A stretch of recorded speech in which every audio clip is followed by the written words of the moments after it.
Hola mis hermanos, gracias al Señor. Estamos una vez más en esta clase y Dios nos ha estado bendiciendo a través de estas grabaciones. No es lo ideal, pero qué bueno que Dios nos concede usar este medio una vez más y seguiremos usándolo mientras así sea necesario. Vamos a pedir al Señor que esta clase que vamos a dar, esta lección que vamos a estudiar, sea usada por Él para bendecir nuestras almas. Señor, nosotros estamos conscientes de que te necesitamos y venimos a elevar una súplica de auxilio a ti, el Dios Todopoderoso, nuestro Padre Celestial. Escúchanos desde los cielos, respóndenos y haznos bien por tu palabra. Que esa palabra tenga amplia cabida en nuestros corazones, que nosotros seamos dóciles a tu voz y que el deseo de glorificarte prime sobre todas las cosas. Te pedimos esta bendición por amor a tu Hijo Jesús. Amén. Una de las cosas por las que más fácilmente podemos identificar a los militares es por su uniforme. Tienen una vestimenta peculiar y distintiva que muestra que pertenecen a un cuerpo o un grupo particular. Es una forma muy antigua de ayudar en esa identificación. El Imperio Romano y otros así lo hicieron. Hoy lo podemos ver en policías, guardianes, médicos, enfermeros, colegios, lugares de trabajo, cárceles, muchos otros lugares. Y como ese término implica uniforme, provee uniformidad entre todos los miembros de un grupo. ¿Han visto ustedes a los comandantes pasando revista a su tropa? Hay un código de vestimenta que todos deben de cumplir. A uno no se le puede ocurrir usar una ropa como quiera. No puede haber uno con la camisa por fuera y otro con un botón menos, ni otro sin su gorra. Hay un código. Y nos preguntamos, ¿cómo es el uniforme de los creyentes? Porque ciertamente hay distintivos cristianos que nos identifican. Y lo que decimos creer, el estilo de vida, el apego a la palabra de Dios son algunas de esas marcas. Pero hoy quiero tratar con ustedes el distintivo de la oración. En un mensaje que he titulado, ¿Has sido reclutado como guerrero de oración? Cuando Saulo de Tarso se convirtió, el Señor envió a Ananías a encontrarse con él. ¿Y cómo debía identificarlo? Bueno, dice Hechos 9:11, he aquí, está orando. Esa es la marca que tú vas a buscar. Decía Charles Spurgeon que la oración es el autógrafo del Espíritu Santo sobre el corazón regenerado. La oración es una marca, como se dice siempre, es la respiración del Hijo de Dios. ¿Qué perspectiva tenemos acerca de la oración? Nosotros todos somos capaces de hacer enunciados teóricamente correctos con respecto a la oración y aún hasta expresar cuán prioritaria creemos que es la oración, y al mismo tiempo somos capaces de vivir con muchas otras prioridades ocupando el lugar que le corresponde a la oración.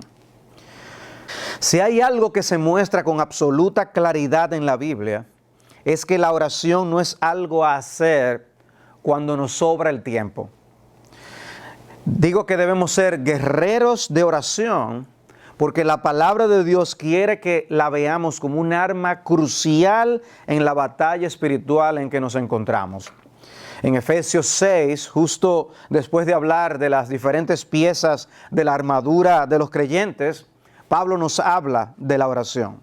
Y no pensemos por ningún momento que mencionarla de último viene a ser como algo secundario por ello, no. Una de las maneras en que nosotros podemos resaltar algo es ciertamente colocándolo de primero en una lista, pero también podemos colocarlo de final, de último en la lista para darle realce. Y en el versículo 11 tenemos la directriz a revestirnos con toda la armadura de Dios. Y en el versículo 12 de Efesios 6, se nos da la razón. Dice, porque nuestra lucha no es contra sangre y carne, sino contra principados, contra potestades, contra los poderes de este mundo de tinieblas, contra las huestes espirituales de maldad en las regiones celestes. Y luego, Pablo procede a hablar de las diferentes piezas de la armadura. Observen, sin embargo, lo que Pablo dice antes y después de la orden a revestirnos de la armadura. En el versículo 10 dice, por lo demás, fortaleceos en el Señor y en el poder de su fuerza. Contar con la armadura no nos debe llevar a la autoconfianza. Necesitamos depender de la fuerza del Señor. Y es por esto que la nota final de Pablo tiene que ver con la oración. Versículo 18. Con toda oración y súplica, orad en todo tiempo en el Espíritu. Y así velad con toda perseverancia y súplica por todos los santos. Y orad por mí, para que me sea dada palabra al abrir mi boca, a fin de dar a conocer sin temor el misterio del Evangelio, por el cual soy embajador en cadenas, que al proclamarlo hable con denuedo, como debo hablar. Oren y oren por mí, dice Pablo. Nos encontramos, hermanos, en una guerra espiritual y nosotros somos soldados del Señor. Debemos pelear con las armas que Él nos ha provisto. Y el arma de toda oración es absolutamente crucial. Escuche una vez más el lenguaje de guerra que Pablo utiliza, esta vez en 2 Corintios 10, 3 y 4. Pues aunque andamos en la carne, no luchamos según la carne, porque las armas de nuestra contienda no son carnales, sino poderosas en Dios para la destrucción de fortalezas. Amados hermanos, la oración ciertamente es un enorme privilegio, pero la oración también es un deber. Y el hecho de que algo sea un deber no significa que no se practique con un alto sentido de privilegio. Con todas las cosas, tenemos que enfrentarnos al hecho de que somos mejor conociendo que practicando. Pero definitivamente la oración es el ejemplo supremo de esto. No es difícil convencernos intelectualmente de la enorme importancia de la oración. Y sin embargo, tenemos que llevarnos arrastrados al trono de la gracia. Por eso Cristo decía, velad y orad, para que no entréis en tentación. El espíritu está dispuesto, pero la carne es débil. Mateo 26, 41. Hay sabiduría en las palabras del puritano Thomas Watson, cuando él dice, Cristo fue más voluntariamente a la cruz que nosotros al trono de la gracia. No hay una correspondencia entre nuestra percepción de la importancia de la oración y el uso que hacemos ciertamente de ese privilegio de la oración. A veces no nos gusta ni siquiera escuchar acerca del tema de la oración porque nos hace sentir en falta. Pero yo les propongo que en lugar de desinflarnos, pidamos a Dios por nuestra vida de oración. Estamos hablando de oración. Oremos por nuestra oración. Oremos por nuestra vida de oración. Dice el Salmo 80, 18. Avívanos e invocaremos tu nombre. Avívanos e invocaremos tu nombre. ¿Qué está haciendo el salmista Asaf aquí? Le está pidiendo a Dios acerca de su vida de oración. Haz algo, Señor, en mí para yo orarte a ti. Él está orando, pero pide por su vida de oración. Y es lo que nosotros tenemos que hacer. Los apóstoles hicieron una petición similar. Al ver a Jesús orar y viendo la diferencia entre cómo oraba Jesús y cómo oraban ellos, Señor, enséñanos a orar. Es lo que también nosotros debemos hacer. No desinflarnos, sino suplicar que el Señor nos ayude. Así que quiero ver varios aspectos que hablan de la gran necesidad que tenemos de orar y el lenguaje bíblico que nosotros encontramos en las Escrituras para hablarnos acerca de esto. Así que veamos en primer lugar nuestra gran necesidad de orar. Somos reclutados como guerreros del Señor, guerreros de oración, y lo primero que quiero que veamos es nuestra gran necesidad de orar. Eso es algo que la palabra de Dios establece con absoluta claridad. Y el pasaje que quiero llamar la atención en este y en algunos de los otros puntos que veremos es Lucas 18:1. Es la introducción a una de las parábolas que Cristo ofrece allí. Y dice, y les refería a Jesús una parábola para enseñarles que ellos debían orar en todo tiempo y no desfallecer. Y quiero simplemente quedarme en la parte, enseñarles que ellos debían orar. La necesidad de la oración. Y el verbo deber en el pasaje hace de la oración un imperativo moral. Es una responsabilidad delante de Dios que todos tenemos de orar en su presencia. El Señor asume que nosotros debemos orar, asume que nosotros vamos a orar. En Lucas 11:2 el Señor enseña el Padre Nuestro y dice, cuando oréis, decid, pero ustedes van a orar, pero cuando oréis, decid, Padre Nuestro, que estás en los cielos, etc. Como pecadores que somos, la Biblia nos identifica como pordioseros espirituales. Sin Dios nos encontramos en bancarrota espiritual. Mateo 5:3 da la bienaventuranza de bienaventurados los pobres en espíritu.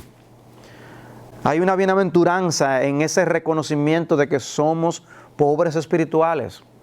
Y el contraste obviamente es aquel que se cree rico espiritual, que cree que tiene todo lo necesario, que cree que es autosuficiente, que tiene lo que se necesita para seguir adelante.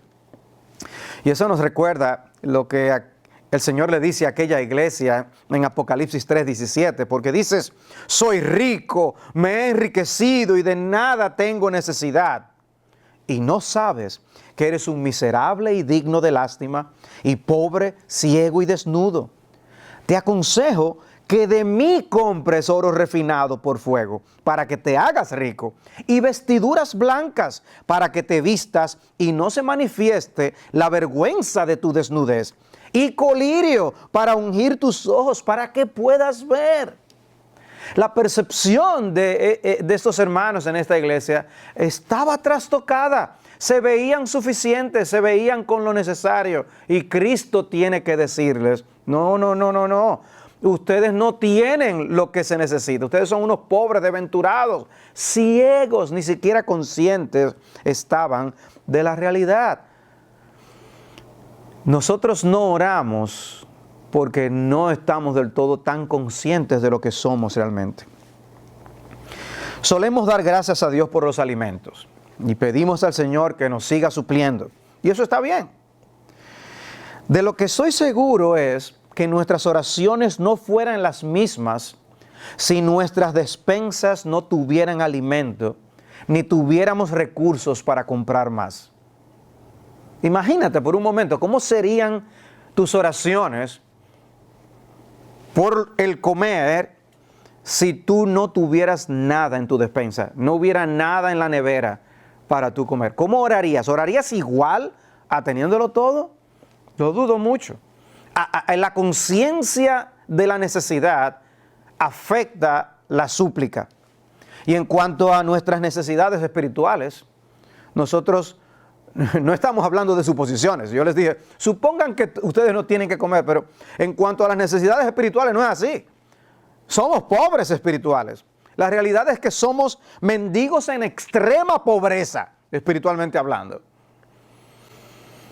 Y el lugar señalado por Dios como la fuente de nuestros recursos espirituales es el trono de la gracia.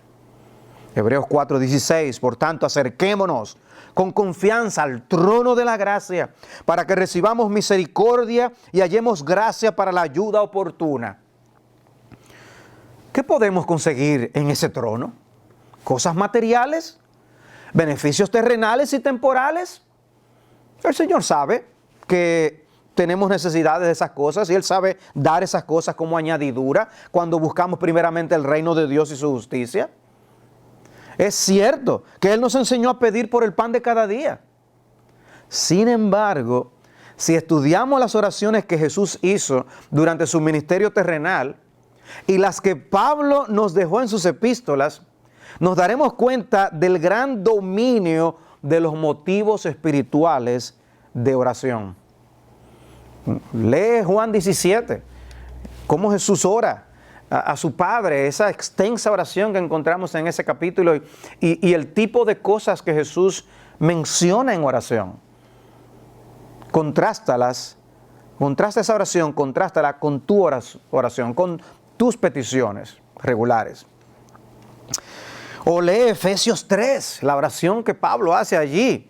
Dice en Efesios 3:14, por esta causa, Pablo está preso, por esta causa pues doblo mis rodillas ante el Padre de nuestro Señor Jesucristo, de quien recibe nombre toda familia en el cielo y en la tierra, que os conceda, conforme a las riquezas de su gloria, ser fortalecidos con poder por su Espíritu en el hombre interior. Observen, Pablo habla de las riquezas de la gloria de Dios, que conforme a eso responde, pero no para llenar nuestras arcas de dinero, sino dice ser fortalecidos con poder por su Espíritu en el hombre interior. De manera que Cristo more por la fe, versículo 17, en vuestros corazones, y que arraigados y cimentados en amor, seáis capaces de comprender con todos los santos cuál es la anchura, la longitud, la altura y la profundidad, y de conocer el amor de Cristo que sobrepasa el conocimiento, para que seáis llenos hasta la medida de toda la plenitud de Dios. Pablo no se conformaba con poco. Es hasta la medida de la plenitud de Dios. Pablo estaba preso y yo creo que él oraba por su libertad. Él llegó a expresar a los filipenses la confianza que tenía en las oraciones que ellos hacían y que contribuirían a favor de su libertad. Pero lo que nosotros leemos aquí en Efesios 3 nos dice mucho más acerca de su vida de oración y de los grandes intereses que él tenía en su corazón. Pablo estaba consciente de cuán necesitado estaba de la gracia de Dios y también estaba consciente de que las iglesias necesitaban con urgencia de esa gracia. Hermanos, es al trono de la gracia para suplicar la gracia que necesitamos. Podemos no tener conciencia de nuestra gran dependencia y necesidad, y por eso no pedimos. Dice Santiago 4:2, no tenéis porque no pedís. Pero también podemos llamar necesidad lo que Dios no considera necesidad. En Santiago 4:3 dice, pedís y no recibís, porque pedís con malos propósitos para gastarlo en vuestros placeres. De manera que la actitud con la que nosotros oramos es importante. Los puritanos decían que por nuestras actitudes Dios en ocasiones se hace el sordo y el mudo. Interesante, ¿no? Pero no es más que un reflejo de lo que dice la Escritura. Dice en Zacarías 7:13, sucedió que como yo había clamado y ellos no habían querido escuchar, así ellos clamaron y yo no quise escuchar, dice el Señor de los ejércitos. Miqueas 3:4, entonces clamarán al Señor, pero Él no les responderá, sino que esconderá de ellos su rostro en aquel tiempo porque han hecho malas obras. Lo que hacemos, lo que vivimos, nuestras actitudes, pueden afectar nuestra vida de oración. Pueden afectar el si oramos o no, el cómo oramos y por lo tanto también el cómo Dios atiende nuestras súplicas. Hay una relación en la Biblia entre las Escrituras y la oración. No es algo que podemos separar. Lo que nosotros hacemos alimentándonos de la palabra afectará nuestra vida de oración. Dice 1 de Juan 5:14, y esta es la confianza que tenemos delante de Él, que si pedimos cualquier cosa conforme a su voluntad, Él nos oye. Hay una correlación entre la palabra, la voluntad de Dios y la oración. Juan 9:41, si fuerais ciegos no tendríais pecado, pero ahora porque decís vemos, vuestro pecado permanece. Ellos no estaban conscientes, los fariseos, de la gran necesidad que ellos tenían. El pecado les estaba haciendo ciegos y por lo tanto no estaban necesitando al Salvador que tenían frente a ellos. Y así nosotros actuamos, creyendo que estamos satisfechos, creyendo que tenemos todo, creyendo que vemos. Y somos ciegos. Y no estamos buscando, no estamos clamando, no estamos rogando como debemos. Porque la oración no es para las personas más místicas y contemplativas. Eso es para algunas personas. No, todos necesitamos orar. Todos necesitamos hablar con Dios. Somos completamente dependientes del Señor y Él quiere que le pidamos lo que necesitamos. Sabe lo que necesitamos, pero quiere que se lo digamos, como dice Mateo 6:8. Pero no solamente quiero que veamos nuestra gran necesidad de orar, sino también que veamos nuestra gran necesidad de orar siempre. Siempre. La oración no es una actividad para ser practicada por impulsos, como ráfagas repentinas y fugaces. Debe ser practicada de una manera constante, no por temporada, como aquellos que solamente buscan a Dios en Semana Santa, por ejemplo. Dice Lucas 18:1, que les leía anteriormente, y les refería a Jesús una parábola para enseñarles que ellos debían orar en todo tiempo y no desfallecer. Esa frase en todo tiempo, que la Reina Valera traduce la necesidad de orar siempre. Es un llamado a la oración continua, no en el sentido de estar orando en todo momento y dejando de hacer absolutamente todo lo demás, sino en el sentido de que estamos orando una y otra vez, orando una y otra vez, orando una y otra vez. Por lo que refleja 1 Tesalonicenses 5:17, orad sin cesar. Orad sin cesar. Es mantenernos cultivando el sentido de la presencia de Dios, de manera que nos mantengamos en comunicación y en comunión con Él. Una de las actitudes que más afectan nuestra vida de oración es la impaciencia. Decía alguien que la prisa es la muerte de la oración. Vivimos tan rápido, vivimos tan ocupados, tenemos tantas cosas que hacer que no podemos habitar tranquilos en la presencia de Dios. Y hay ciertamente lugar para la oración sosegada, la oración tranquila. Hay ciertamente lugar para la oración rápido, esas flechas que lanzamos al cielo, de esas súplicas repentinas en un momento de necesidad. Hay lugar para ambas cosas. Cristo nos dijo, cuando oréis, cierra tu puerta en tu aposento y tú allí el Señor te verá y te escuchará.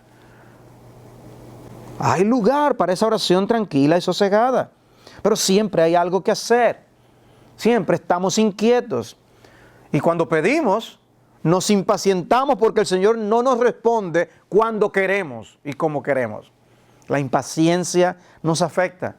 Y tenemos un texto como Santiago 5:7, donde somos exhortados a imitar la paciencia de los labradores. Dice, por tanto, hermanos, sed pacientes hasta la venida del Señor. Mirad cómo el labrador espera el fruto precioso de la tierra, siendo paciente en ello hasta que recibe la lluvia temprana y la tardía. Sed también vosotros pacientes, fortaleced vuestros corazones, porque la venida del Señor está cerca. De manera que nosotros podamos mantenernos de continuo, vez tras vez orando. Vemos la necesidad de orar, pero también vemos la necesidad de orar siempre, de orar en todo momento, de estar en eso continuamente. Pero no solamente quiero que veamos nuestra gran necesidad de orar, ni nuestra gran necesidad de orar siempre, sino que la Biblia también nos da pautas para aprender acerca de nuestra gran necesidad de estar dedicados y comprometidos con la oración. Somos guerreros de oración. La Biblia nos enseña acerca de nuestra gran necesidad de estar dedicados y comprometidos con la oración. Una vez más, Lucas 18:1, y les refería a Jesús una parábola para enseñarles que ellos debían orar en todo tiempo y no desfallecer. Y no desfallecer. No podemos darnos el lujo de rendirnos, de abandonar nuestro puesto de lucha. Debemos permanecer allí, peleando, luchando. Colosenses 4:2, perseverad en la oración, velando en ella con acción de gracias. La oración es algo en lo que debemos estar perseverando, mantenernos allí. No debe haber lugar para las vacaciones de oración. Y nos agotamos físicamente, sí. Nos agotamos espiritualmente también, pero Cristo no quiere que desfallezcamos. Cristo quiere que nos mantengamos orando, como Él esperó que sus apóstoles oraran con Él cuando estaba en Getsemaní. ¿No habéis podido velar conmigo ni siquiera una hora? Una hora. Pablo usa la palabra perseverada ahí en Colosenses 4:2. Es una palabra, la que se usa allí, que habla de estar completamente entregados a la oración, dedicados a la oración. Se usa la misma palabra que luego en Hechos 6 vemos referirse a los pastores que están dedicados a la oración. Dice, y nosotros nos entregaremos a la oración y al ministerio de la palabra, Hechos 6:4. O sea, el ministerio pastoral implica una entrega, una dedicación a la oración, pero no son solo los pastores. Todos nosotros, dice Jesús, debemos estar dedicados a la oración, comprometidos con la oración. Vemos también en Lucas 21:36, mas velad en todo tiempo, orando para que tengáis fuerza para escapar de todas estas cosas que están por suceder y podáis estar en pie delante del Hijo del Hombre. Esa actitud que se mantiene en pie, así que podáis estar en pie. Somos los guerreros del Señor. Velad en todo tiempo orando. Estamos dedicados y comprometidos con la oración. Oramos por los enfermos, pero no vemos que a veces sanen. Oramos que el Señor nos provea y a veces ni siquiera conseguimos trabajo. Oramos por la salvación de un ser querido y nos parece que ahora están más lejos de Dios que antes. Oramos por una esposa, por un esposo, pero seguimos solteros. ¿Nos está escuchando Dios? Son cosas que nos hacen desfallecer en oración. Pero el Señor quiere persistencia, perseverancia delante del trono de la gracia. Quiere que llamemos, que toquemos. Y Cristo promete que se nos abrirá. No se trata solo de orar siempre, sino de perseverar en la oración, mantenernos en actitud de oración, de súplica. Ese desfallecer que se usa en el texto se refiere a una actitud de hastío, de un cansancio intenso, que puede incluir hasta repugnancia del momento de la oración en circunstancias difíciles. Pero Jesús quiere que nunca nos desanimemos hasta el punto que dejemos de orar. La idea es que mientras llegue el tiempo de la manifestación del Hijo del Hombre, los creyentes siempre deben mantener el ánimo de la oración. No perdamos el ánimo de la oración. Recordemos, sí, ciertamente la oración es un privilegio, pero la oración es un gran deber, un honor y un deber. Algo que debemos mantener de continuo en nuestras vidas. Los enemigos espirituales no descansan. Y nosotros, por lo tanto, tampoco debemos descansar espiritualmente hablando. Físicamente hablando sí, pero espiritualmente hablando no. Nuestro descanso será en la gloria. Romanos 12:12, Pablo menciona varias cosas que debemos tener pendientes como iglesia y dice, gozándoos en la esperanza, perseverando en el sufrimiento, dedicados a la oración. Dedicados a la oración. Ese espíritu de oración, ese vivir en ese espíritu de súplica delante de la presencia de Dios, dejando escuchar a Dios los latidos de nuestro corazón. Él quiere que se lo digamos. Y eso tiene un impacto en nosotros. Eso aún nos ayuda aún a nosotros mismos a mantener ese espíritu de oración. Interesante algo que Martin Lloyd-Jones dice: ¿por qué debemos ser constantes en la oración? Una buena razón es que cuando vas a Dios en oración, tienes el gran consuelo de saber que Él está ahí, que no estás solo. Los niños hacen esto, ¿no es así? Si caminas con un niño en la oscuridad y él está asustado, hablará más de lo usual. ¿Por qué lo hace?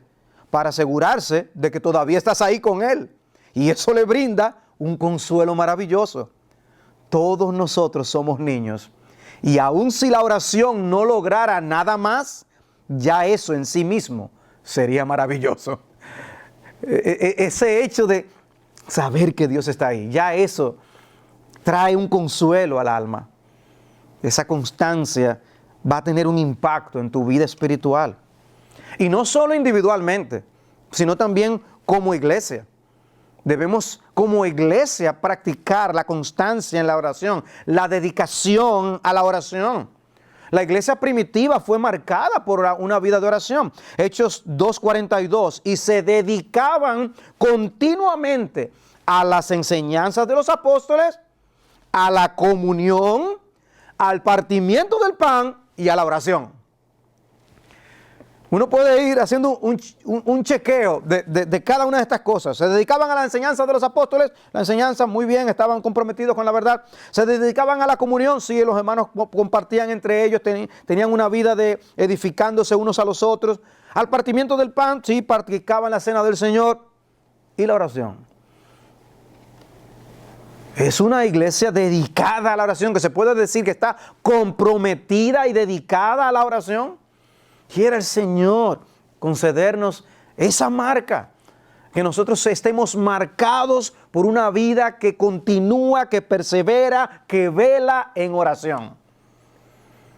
Porque no debemos asumir que es así. Es algo a hacerlo. Escuchando así a Pablo en Romanos 12:12, estemos dedicados a la oración. Más adelante, en el mismo libro de los Hechos, Pedro es encarcelado. La iglesia ruega por él. Él es liberado. Ahora, noten cómo dice que la iglesia oraba por él. En Hechos 12:5. Así pues, Pedro era custodiado en la cárcel, pero la iglesia hacía oración ferviente a Dios por él. Oración ferviente. Es como si al leerlo nosotros pudiéramos hacer una diferencia entre lo que es orar y orar fervientemente. No es lo mismo. Orar, sí, pedimos esto, pero orar fervientemente, como si eso tuviera una marca distintiva del espíritu con que oramos. Hay un fervor allí, hay un ruego particular. Y vuelvo y pregunto, ¿nos está escuchando Dios? Porque uno tiende a desfallecer, pero ¿nos está escuchando Dios? ¿Son ejercicios vanos de oración lo que hacemos? Hermanos, por supuesto que sí.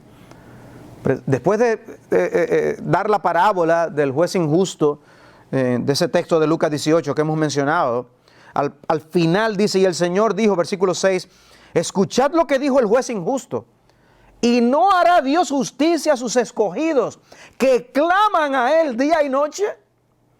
Sus escogidos claman a Él día y noche. ¿Se tardará en responderles? Os digo que pronto les hará justicia. No obstante, cuando el Hijo del Hombre venga, ¿hallará fe en la tierra? El Señor quiere una perseverancia que mires al final a la manifestación gloriosa de Jesucristo. Esa es nuestra gran esperanza. Es mirando hacia allá que debemos mantenernos, enfocados allá. Y lo que pedimos aquí tendrá impacto en aquel día, el día de la manifestación de la justicia de Dios.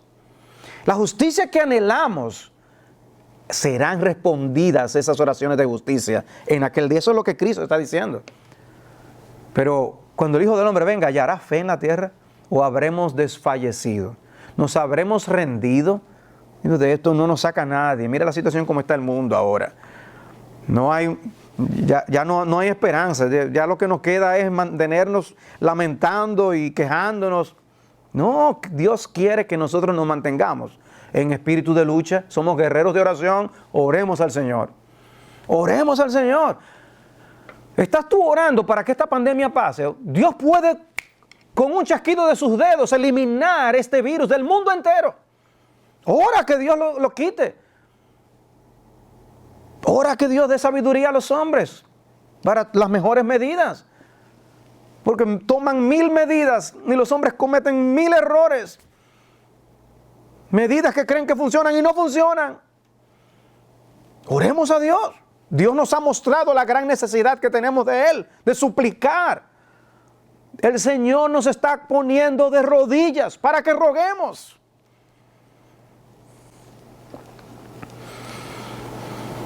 Alguien escribió: pedí fuerza para poder alcanzar logros. Me debilitó para que pudiera obedecer. Pedí salud para poder hacer grandes cosas. Me dio gracia para que pudiera hacer mejores cosas. Pedí riquezas para ser feliz. Me dio pobreza para que pudiera ser sabio. Pedí poder para tener la alabanza de los hombres. Me dio debilidad para que pudiera sentir mi necesidad de Dios. Pedí todas las cosas para poder disfrutar la vida. Me dio la vida para que pudiera disfrutar de todas las cosas. No recibí nada de lo que había pedido. Me dio todo lo que siempre soñé. El Señor quiere que oremos. Y no siempre las cosas serán como nosotros queremos. El tener la posibilidad de oración no significa que nosotros ahora tenemos control del universo y que con nuestras oraciones vamos a hacer que las cosas sean como nosotros queremos. No, porque la oración es un rendirnos a la voluntad de Dios. Tu voluntad sea hecha. Es reconocer que Él es la autoridad final de todas las cosas. Y le rogamos al que puede. Le rogamos al que nos ama. Pero le rogamos al que sabe todas las cosas y lo que nos conviene. Le rogamos a aquel que es el soberano del universo y nuestro Padre. Pero si nos dejamos emborrachar por el espíritu de la época, nuestras vidas de oración van a ser afectadas. Yo creo que es por eso que el apóstol Pedro, en 1 Pedro 4:7, dice: sed pues prudentes y de espíritu sobrio para la oración. Es mantener un espíritu sobrio para la oración. Porque embriagados con el mundo, no podremos pedir lo que conviene. Hemos visto nuestra gran necesidad de oración, nuestra gran necesidad de orar siempre, nuestra gran necesidad de estar comprometidos y dedicados a la oración. Quiero que veamos ahora nuestra gran necesidad de ser guerreros de oración. Nuestra gran necesidad de ser guerreros de oración. Y vemos un ejemplo de estos guerreros en Epafras, Colosenses 4:12. Pablo escribe: Epafras, que es uno de vosotros, siervo de Jesucristo, os envía saludos, siempre esforzándose intensamente a favor vuestro en sus oraciones, para que estéis firmes, perfectos y completamente seguros en toda la voluntad de Dios. ¿Por quiénes son tus oraciones más intensas? Porque nosotros somos tan malos que aún en la actividad más espiritual podemos ser unos egoístas y pensar solamente en nosotros mismos. Y aquí a un hombre de Dios luchando en oración. La idea aquí es la de alguien que está consumiéndose hasta la agonía en oración. Luchando. Hay una diferencia entre orar y orar luchando en oración. Hay una diferencia. La oración es un trabajo duro, arduo. Requiere esfuerzo y determinación. Orar nos puede dejar agotados y exhaustos. Una visita al huerto de Getsemaní nos bastaría. Y ver allí a Jesús orando y rogando delante del Padre. Eso nos puede dar una idea de lo que significa luchar en oración. En el contexto del pasaje de Lucas 18:1 tenemos las siguientes palabras de Jesús a sus discípulos, unos versículos antes, en 17:22. Y dijo a los discípulos: vendrán días cuando ansiaréis ver uno de los días del Hijo del Hombre y no lo veréis. Las palabras de Jesús implican que los discípulos experimentarían días difíciles, presiones, la oposición del mundo. Y es por eso que Jesús les da la parábola en la que una viuda sufre injusticias y aún sufre por la indiferencia del juez que la atendía, que es precisamente lo que los escogidos de Dios también experimentarían. Eso es lo que Jesús está enseñando. ¿De qué tipo de oración está hablando Jesús entonces? Está hablando de una oración que ruega y suplica a aquel que todo lo puede para que intervenga con su justicia. Porque Él es nuestra esperanza. ¡Venga tu reino! La oración anticipa el día de la justicia divina. Mía es la venganza, yo pagaré, dice el Señor. Paul Miller, que ha escrito acerca del tema de la oración, dice que la desesperación aprendida es el corazón mismo de una vida de oración. Oigan eso, la desesperación aprendida. Ese sentido de urgencia, de que es una lucha de vida o muerte cuando oramos y pedimos por ciertas cosas a Dios. nos apercibimos de tanto que solamente Dios puede hacer. Cambios y frutos en nosotros que solo el Espíritu Santo puede producir. Cambios en la vida de otros que solo Dios puede hacer. Y al ver esas cosas, lo que tenemos que hacer es orar como un alma que agoniza esperando la respuesta del cielo. Es darnos cuenta de nuestra gran dependencia del Padre Celestial, que nos va a ayudar a pelear y a luchar en oración. ¿Recuerdan la historia de Jacob? Génesis 32. No te soltaré si no me bendices. Y él le dijo, ¿cómo te llamas? Y él respondió, Jacob. Y el hombre dijo, ya no será tu nombre Jacob, sino Israel, porque has luchado con Dios y con los hombres y has prevalecido. El gran foco de nuestras oraciones debe ser la obra de Dios en los corazones, en el nuestro y en los de los demás. Es por eso que oramos, por una obra que solo el Espíritu de Dios puede hacer. Y se hace evidente en las Escrituras que cuando el Señor nos coloca en medio de providencias aflictivas y difíciles, hay algo más que Él quiere que el hecho de nosotros ser librados. Hay algo más. Me llama la atención lo que el Señor dice a los discípulos después de calmar la tormenta mientras cruzaban el mar de Galilea. Dice, se levantó una violenta tempestad. Imagínense la escena. Marcos 4:37. Y las olas se lanzaban sobre la barca de tal manera que ya se anegaba la barca. Él estaba en la popa durmiendo sobre un cabezal. Entonces le despertaron y le dijeron, Maestro, ¿no te importa que perezcamos? Y levantándose, reprendió al viento y dijo al mar, cálmate, sosiégate. Y el viento cesó y sobrevino una gran calma. Entonces les dijo, ¿por qué estáis amedrentados? ¿Cómo no tenéis fe? Y se llenaron de gran temor y se decían unos a otros, ¿quién pues es este que aún el viento y el mar le obedecen? Pero ven la pregunta que el Señor les hizo, ¿por qué tienen miedo? ¿Qué por qué? ¿Y ese mar en tempestad? ¿Y esos vientos tan fuertes? ¿Cómo que por qué tenemos miedo? ¿Es obvio? Pero lo que Jesús les dice es que la fe les habría ayudado a no temer en medio de esas circunstancias.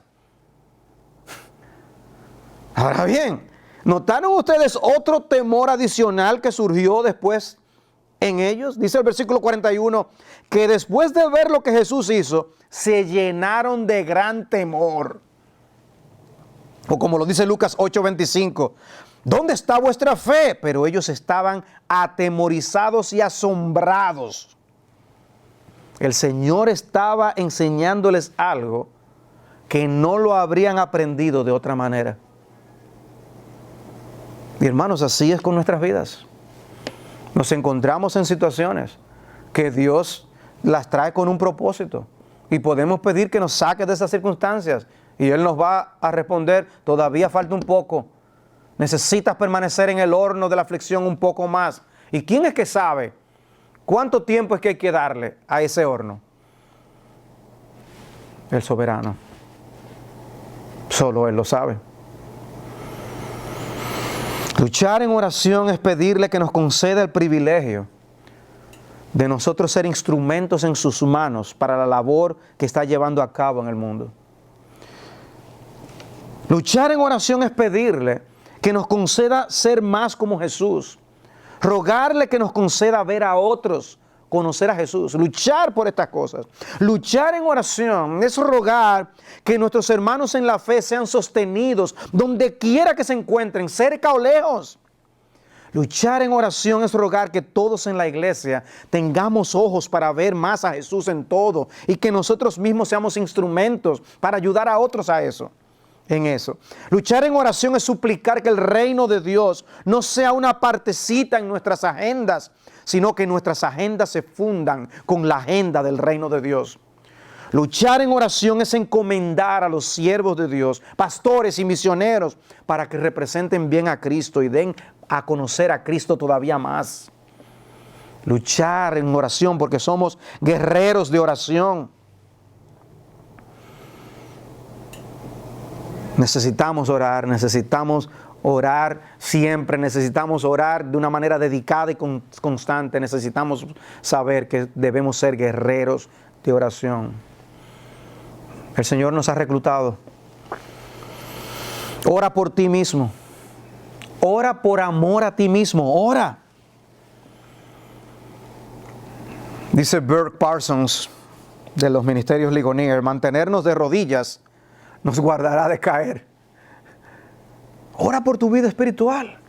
Ora porque el Señor te ayude a amar lo que Él ama y aborrecer lo que Él aborrece. Pide por tu corazón. Pide que Dios te haga más sensible a su voz, que te dé más hambre espiritual, hambre por conocer su palabra, el deseo de estar en su presencia. Ora por ti. Ora que te guardes de tentación. Ora que te ayude a cultivar los frutos del Espíritu. Ora que te permita ser útil en el reino de Dios. Ora por ti. Y no ores solamente por aquellas cosas que son beneficios materiales, temporales y terrenales. Por amor a tu familia, ora. ¿Estás orando fielmente por tu esposo? ¿Qué oras? Señor, ayúdalo en el trabajo para que siga poniendo pan sobre la mesa. ¿Solo eso?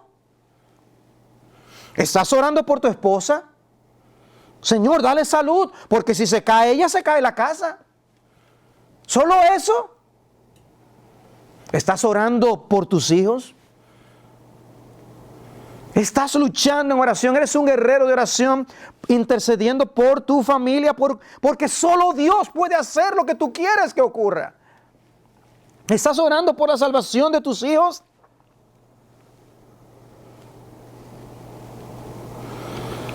Gracias a Dios que no todo lo que Él hace está atado a nuestras oraciones. ¿Cuánto bien nos ha hecho como familias de cosas por las que ni siquiera hemos orado? Pero Dios sí ha unido muchas cosas que pasan a nuestras oraciones. Es el medio que ha escogido para muchas cosas. ¿Y no te debe mover eso a orar mejor por tu familia? Y observen que dije mejor, no necesariamente más, porque más no necesariamente es sinónimo de mejor. Orar, luchar por la familia, orar por nuestra esposa, nuestro esposo, nuestros hijos, el resto de nuestros familiares. Por amor a tu iglesia, ora. La iglesia necesita que Dios venga y avive nuestros corazones. Que Dios nos levante, que Dios nos haga sacudirnos del pecado y de las cosas que se nos enredan para no ser fieles a Dios y útiles en el reino de Dios. Ora. Ruega por la iglesia. Tenemos el ejemplo de la iglesia primitiva. Cristo asciende a los cielos, le dice, esperen la venida del Espíritu Santo en Jerusalén. Y los encontramos en Hechos 1:14. Todos estaban juntos, unánimes, entregados de continuo a la oración, junto con las mujeres, etc. Estaban entregados a la oración. Y el texto que yo les leí en 2:42, se dedicaban continuamente a las enseñanzas de los apóstoles y a la oración. Cuando el concilio pidió a los apóstoles que no hablaran más de Jesús, lo que ellos hicieron fue orar. Hechos 4:24, al oír esto, ellos unánimes alzaron la voz a Dios y dijeron, oh Señor, tú eres el que hiciste el cielo y la tierra, el mar y todo lo que en ellos hay, etcétera. Y dice, se presentaron los reyes de la tierra y los gobernantes se juntaron a una contra el Señor y contra su Cristo. Menciona allí a Poncio Pilato, a Herodes. Dice, para hacer cuanto tu mano y tu propósito habían predestinado que sucediera. Ahora, Señor, considera sus amenazas y permite que tus siervos hablen tu palabra con toda confianza. Mientras extiendes tu mano para que se hagan curaciones, señales y prodigios mediante el nombre de tu santo siervo Jesús. Y después que oraron, el lugar donde ellos estaban reunidos tembló y todos fueron llenos del Espíritu Santo y hablaban la palabra de Dios con valor. ¿Queremos ser llenos del Espíritu Santo y hablar la palabra de Dios con valor? Oremos. Uno piensa en el apóstol Pablo y puede quedarse con la impresión de su capacidad. ¡Wow! El gran apóstol Pablo. ¿Necesitará Pablo de nuestras oraciones? Colosenses 4:2 les leía anteriormente. Perseverad en la oración Y luego allí mismo dice en el versículo 3, orando al mismo tiempo también por nosotros, para que Dios nos abra una puerta para la palabra, a fin de dar a conocer el misterio de Cristo, por el cual también he sido encarcelado, para manifestarlo como debo hacerlo. Pablo pide, oren por mí, por favor. Vuestros pastores les piden, oren por nosotros. Oren también por otros pastores en otros lugares. Los siervos de Dios necesitamos la oración.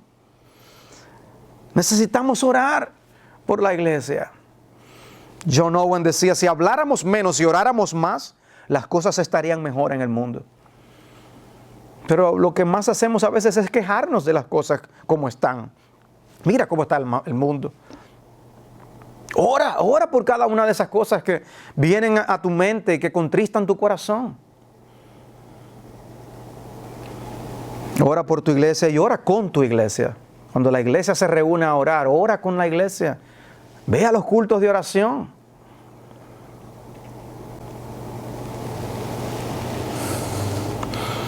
Quiero que los hombres oren en todo lugar, levantando manos santas, sin ira ni contienda. Ora por los perdidos, por amor a los perdidos, ora. Esas oraciones que son oraciones evangelísticas.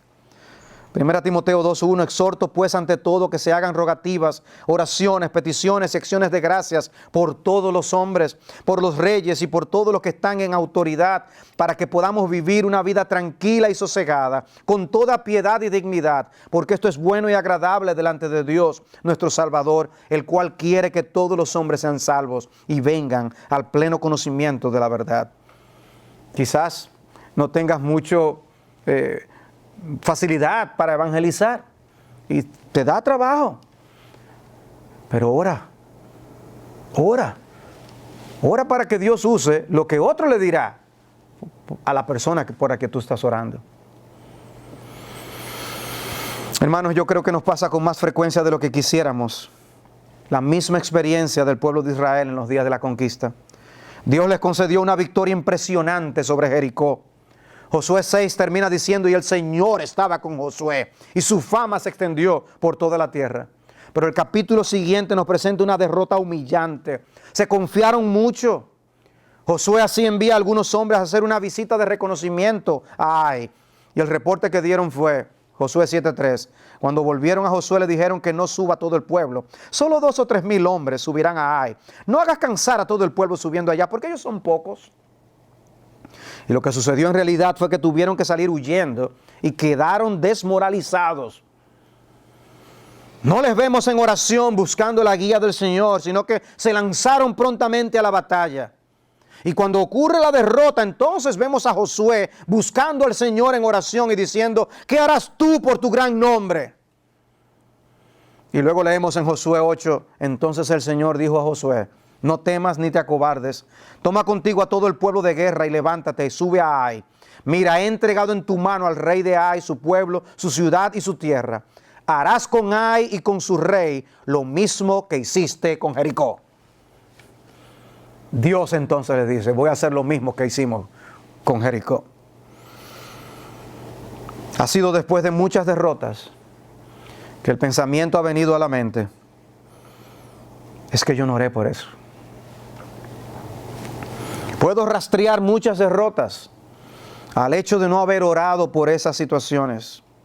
Quizás era una conversación importante, una situación en la familia, una tentación, algo ministerial o laboral. El Señor entonces nos hace salir huyendo con el rabo entre las piernas. Y entonces recordamos, es que no busqué al Señor.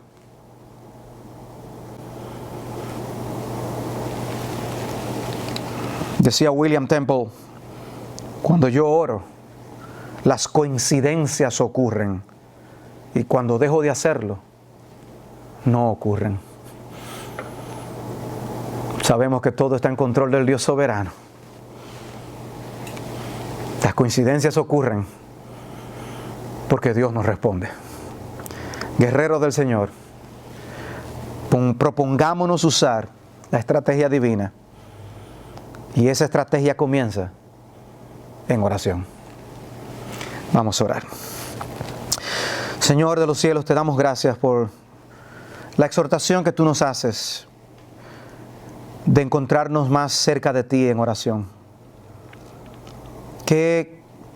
¿Cuánto dice de nuestra propia condición el que tú tengas que exhortarnos tanto a buscarte en oración? Perdónanos, Señor, pero también te rogamos que nos ayudes en nuestra vida de oración. Te pedimos que nos animes y nos guardes de desfallecer y que podamos perseverar, oh Dios, porque tú nos has prometido escuchar a tu pueblo que ora en el nombre de tu Hijo conforme a tu voluntad. Muévenos, inclínanos, Señor, como iglesia te rogamos. Haznos guerreros de oración fieles al Rey de Reyes y al Señor de Señores. Tú eres el Dios de los ejércitos y es un honor servir en tu nombre.